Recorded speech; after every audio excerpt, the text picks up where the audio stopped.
నిజామాబాద్ జిల్లా బోదాన్ మున్సిపాలిటీలో కోఆప్షన్ సభ్యుల ఎన్నికలు ఉద్రిక్తతకు దారితీశాయి.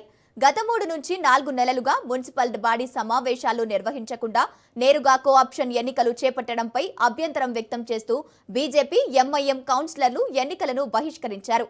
ప్రజా సమస్యలు పెండింగ్ లో ఉండగా వాటిని పక్కన పెట్టి కోఆప్షన్ ఎన్నికలు నిర్వహించడం సరికాదని వారు ఆరోపించారు. ఈ నేపథ్యంలో మున్సిపల్ కార్యాలయం ఎదుట కౌన్సిలర్లు బైఠాయించి నిరసన చేపట్టారు.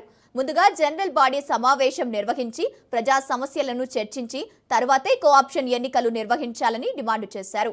పరిస్థితిని రాష్ట్ర ప్రభుత్వ సలహాదారులు బోదాన్ ఎమ్మెల్యే పి సుదర్శన్ రెడ్డి పరిశీలించారు. అధికారులు శాంతి భద్రతలపై దృష్టి సారిస్తూ పరిస్థితిని నియంత్రించారు.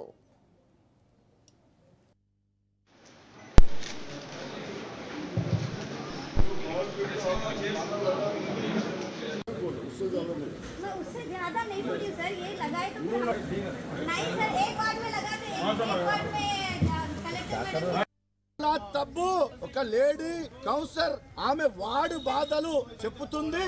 యాక్చువల్లీ లాస్ట్ టైం లో 2 వార్డులు లో లైన్ లో సెలెక్ట్ అయినాయి. దాంట్లో ward number 35 ward number 8 ward number 35 లో మీ కౌన్సిలర్ చైర్మన్ మేడం వార్డు ఉన్నది కాబట్టి అక్కడ టెండర్ కూడా అయిపోయింది, అక్కడ వర్క్ కూడా స్టార్ట్ అవుతుంది. అదే మాట మా కౌన్సిలర్, మా తోటి కౌన్సిలర్ మేడం అడిగారు, 8 నంబర్ లో ఎందుకు చేస్తలేరు సార్, ఇది కూడా లో లైన్ వార్డు ఉంది కాబట్టి మీరు ఇస్తా అన్నారు, మీరే ప్రామిస్ చేశారు, ఇవ్వండి అని చెప్తే బెదిరిస్తున్నారు.